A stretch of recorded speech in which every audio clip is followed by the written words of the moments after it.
Of all the characters in The Sopranos, the one I found myself identifying the most with and that I could relate the most to was, interestingly enough, Carmella Soprano. Now, that might be a very strange pick, but there's good reason for it. In a show where there's a lot of sociopaths and mass murderers and drug dealers and drug addicts and gambling addicts, and a lot of different things that we might experience in our daily lives, but a lot of us just won't. I found her problems and struggles to be a lot more relatable, a lot more human, a lot more something we'd face on a daily basis. And I think a lot of us have actually been in situations like hers and had um, the same kind of emotions and the same kind of internal contradictions that they have to try to resolve. So, that being said, let us get into it. So, let's take a look at Carmela's background before we go further. So, she was born into a traditional Catholic Italian American family in New Jersey.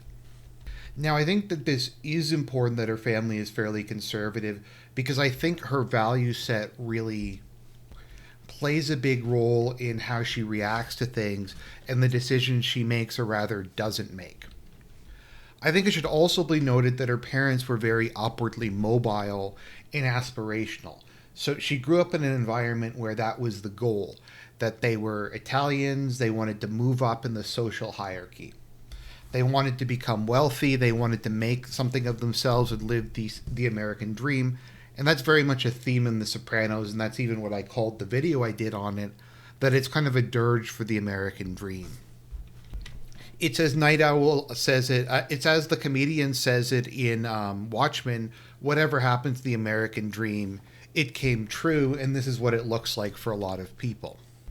So she met Tony Soprano in high school. They both began dating when they were young, and they married very soon after they got out of high school. Once again, this kind of plays to the whole conservative Catholic Italian background. If you notice, the overwhelming majority of the mob guys in the show get married and have a relatively traditional family structure.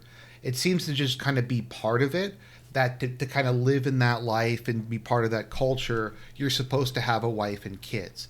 Even Christopher, who's a screw up in a lot of ways, is obsessed with the idea of having children, of having a son to carry on his family name. Having a male heir is very important in that culture, which is something Tony directly mentions.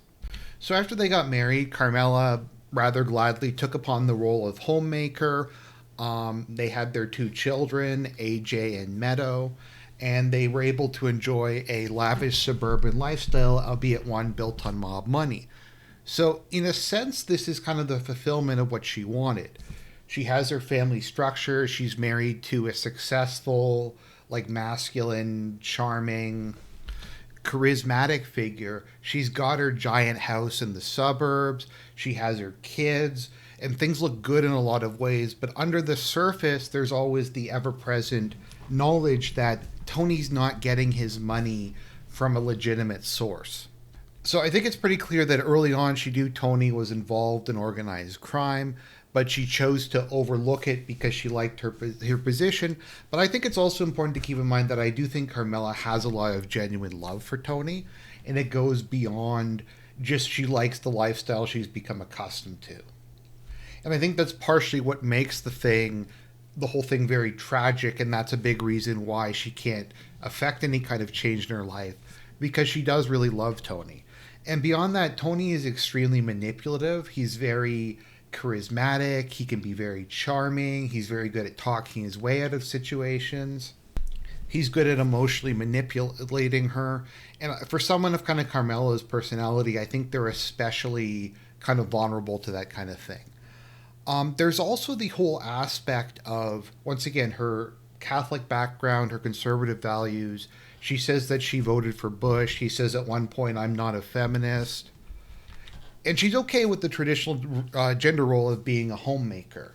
And within that context, Tony is the breadwinner. He's the head of the household. These things are kind of his decisions. If he wants to be a mobster, that's kind of his prerogative. So long as she's not involved with it, she can kind of turn a blind eye to it. And I think this is true with a lot of people, is we can overlook, obviously not a flaw this big, but a lot of flaws in the people that we genuinely love and care about. and that we feel some sense of duty to. And I've talked about this in other videos. Sometimes you just can't save people from themselves. And that is one of the single most difficult things to accept. So, let's take a step back and look at the general situation. So, I think at some point in most of our lives, we're trapped in a bad situation and we're stuck there and there's no obvious way out, either in the short term or the long term. It's not a situation where you just have to take the plunge, it's going to be something really bad, but in the long run, it's going to work out. No, the situation is bad and it's going to get worse and it's not going to get better, at least not in any way that you can perceive. So you're in a bad situation, but getting out of it would be worse and there's no light at the end of the tunnel. And so that's really the feeling of truly being trapped, because you can't break out of the situation that you're stuck in. So I think in these situations, there's a bunch of kind of unhealthy coping mechanisms that people tend to develop. And let's just go through some of them, because I think this applies to a lot of people. I know I've gone through a lot of these in my life, and probably a lot of you have in a similar bad situation. And obviously Carmella goes through these in the show. Obviously the most obvious one is just lying to yourself that you actually like the current situation, that you're okay with it, that it's good. You'll try to come up with something like, okay, sure, I'm working 60 hours a week, but that's helping me to build my skill set and my work ethic. Or paying off my student loans builds character. Or my cheating spouse just needs to blow off some steam, boys will be boys, something like that. So that's the first thing, is we kind of develop this lie to ourselves that what actually is causing us pain is actually not, and is something that's positive for us. We blame ourselves or view the situation as just punishment. We think we're a bad person. We try to rationalize it that we're the ones who got into the situation. I think a really good example of this is if you read a father's story, which is the autobiography of Jeffrey Dahmer's father. In it, he is desperate to blame himself. It's a cope, but it's a cope in a really weird way, because he just can't accept that his son is such a monster, understandably. So he tries desperately to try to come up with something that he did, or something in his genes, or just something in his background that could explain it, but he can't. There's often just an addiction to dopamine, that is drugs or sex or gambling or thrill seeking or any of the normal things that cause a dopamine rush as a way to temporarily escape the bad situation. You can selectively ignore certain parts of it, or you just turn a blind eye to certain things. You compartmentalize things.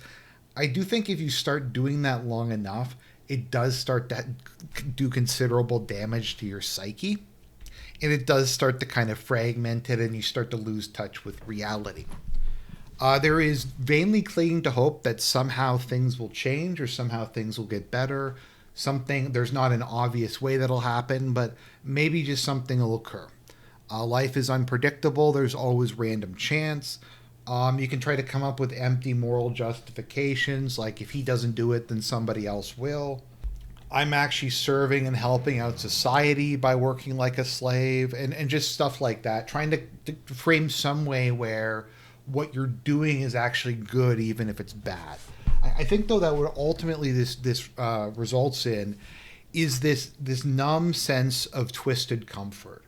That, okay, the situation's bad, it's unpleasant, but it's something you get used to. And I talk about this a lot in my videos. It's something you get used to. It's something you get comfortable with.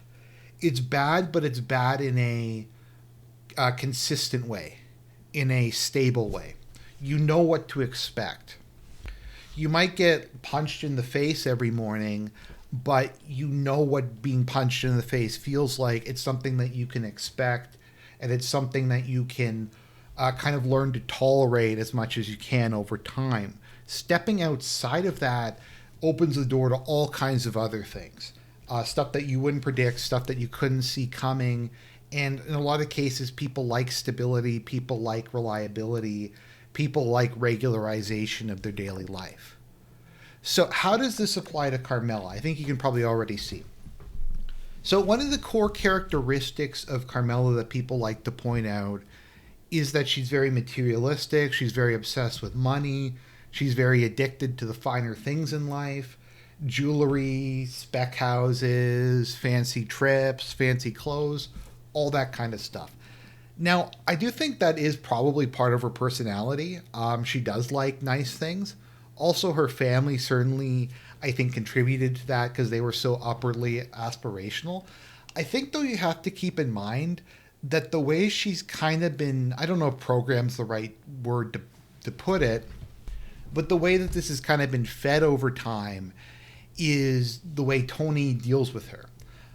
If you notice, most of Tony's relationships, whenever he's trying to show affection or say he's sorry, it almost always involves money.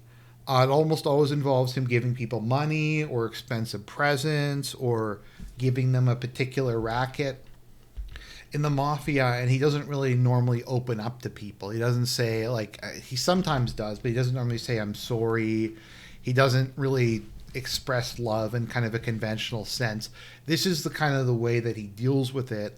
And I think to Carmella, in her defense, she's kind of grown used to this, in that she's come to very closely associate love and affection and those sorts of things with material objects. And kind of the dopamine rush and that sort of relationship in her association in her mind between the two things, I think makes it very difficult to walk away from that. It should be noted that Tony has the same issue. Tony's addicted to gambling, food, alcohol, sex. He engages in all sorts of dopamine rushes to try to drown out the realities of his situation and the knowledge that he's doomed to either die or end up in jail ultimately. Now, with regards to Tony, she does love him. I think it's undoubtable that Carmella does love Tony. The fact that the things that he does hurt her so much, I think, is very much evidence of that. And anytime he cheats on her, pushes her away, or won't open up to her, or is cold to her, I think it does do a lot of damage to her on an emotional level. I think it also makes it hard for her to walk away from him because he is the love of her life. As sad as that is, as tragic as that is, she does love him deeply.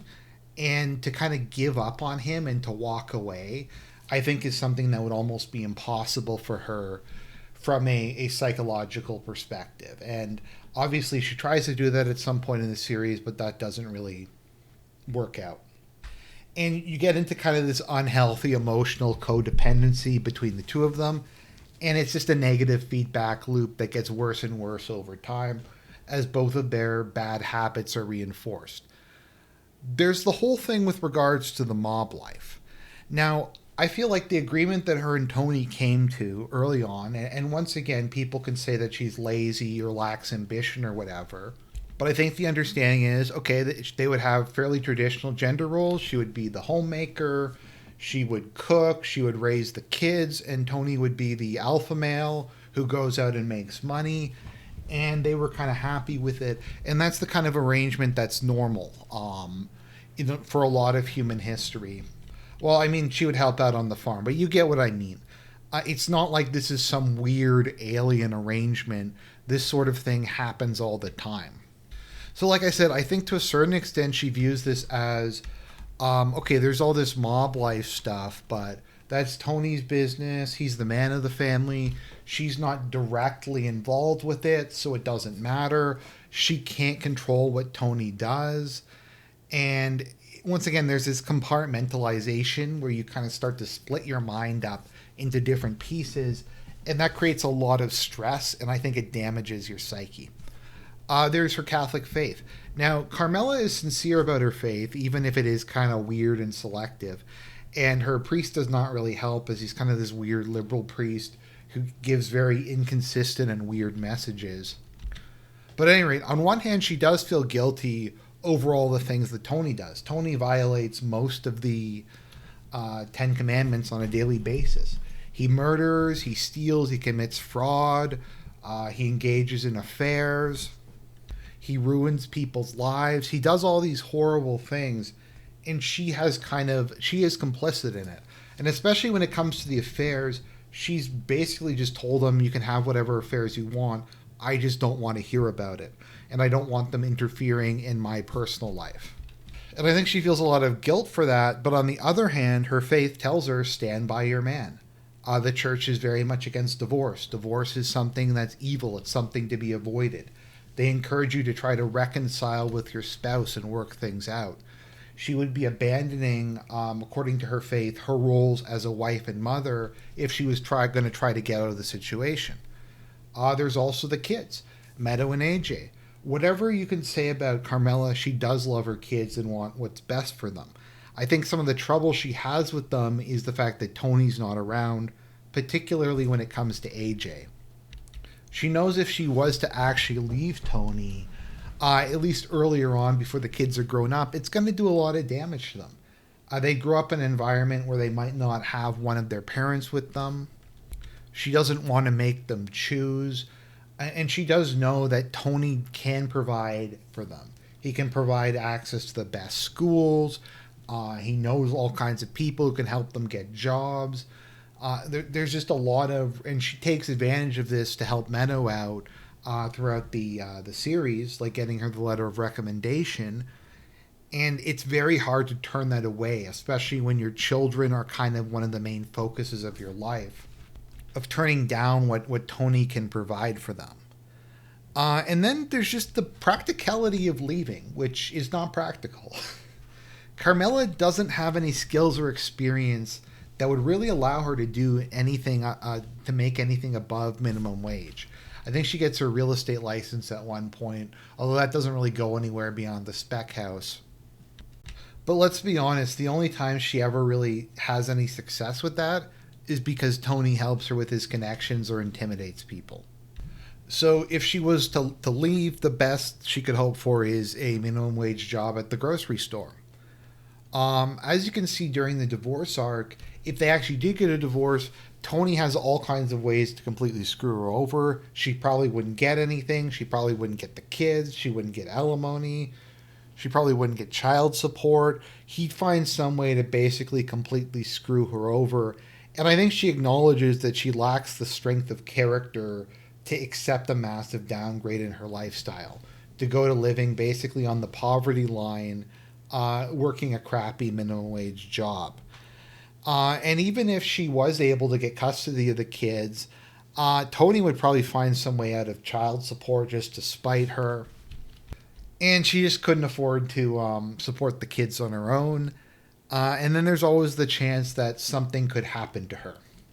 That Tony might decide he wants to remarry and there's some kind of accident involving her car exploding. Or some sort of physical thing happens to her. I think that's not really mentioned that much, but that is something to keep in mind, that you can't walk away from the life. If you try to walk away from the life, even to a certain extent if you're a civilian, you know too much. So, where does this leave Carmella? She's trapped in a really bad situation that is superficially comfortable but getting worse over time. Tony's health is obviously deteriorating very quickly between getting shot, his alcohol, food, gambling addiction. He's kind of just become a mess who looks 20 years older by the end of the show. Between his health problems, the FBI and the cops getting increasingly close, or all the mob wars he's in, it's only a matter of time before one of them kills him. Either he just dies of a heart attack from stress and an unhealthy lifestyle, he gets arrested, or he gets killed in a hit. And she has zero faith that she will actually get any money if Tony dies.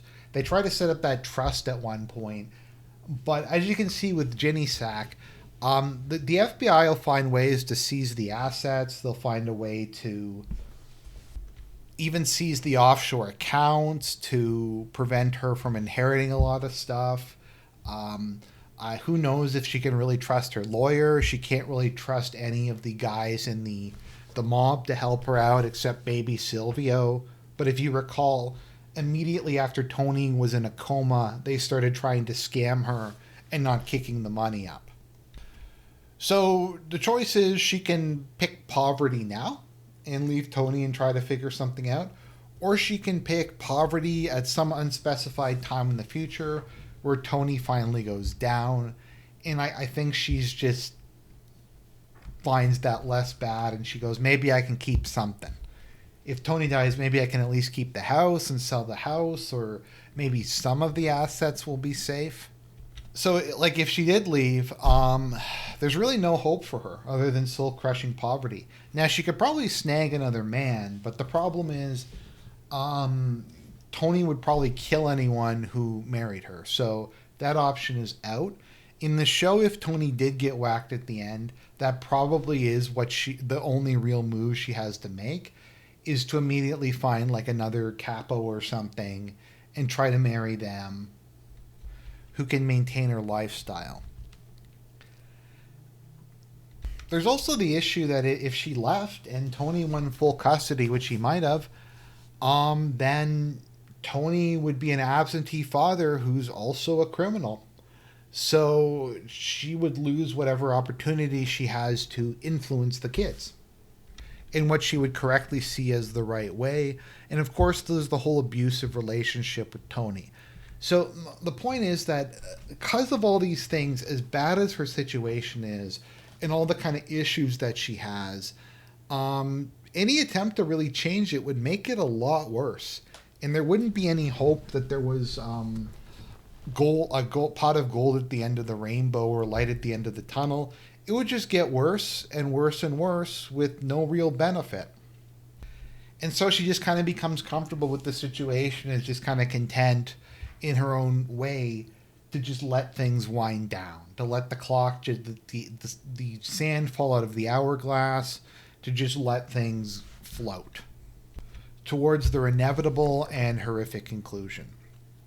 So, to kind of sum everything up, I think most of us have been in a situation like that. Like, we're in a bad relationship, we're trying to make up with our parents or support our parents who are terrible people. Maybe we're working a horrible job and there's not really an alternative, like something that would pay as much or something that's available because it's a bad market.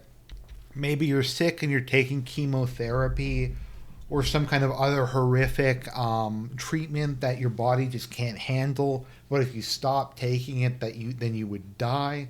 There's all kinds of situations like this in life. And I just found Carmella very flawed in a very human way, in a way that I think a lot of us can relate to, even just in regular life where we feel we're stuck in a rut, where we aren't living up to our full potential, where we're just kind of drifting along without really heading in any particular direction. So that's my character profile of Carmella Soprano. I hope people enjoyed it.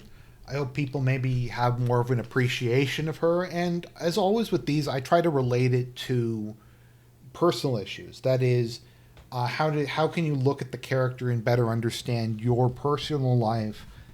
And understanding is really kind of the first step to addressing these issues. So, God bless. I hope you enjoyed the video, and I will talk to you guys again real soon.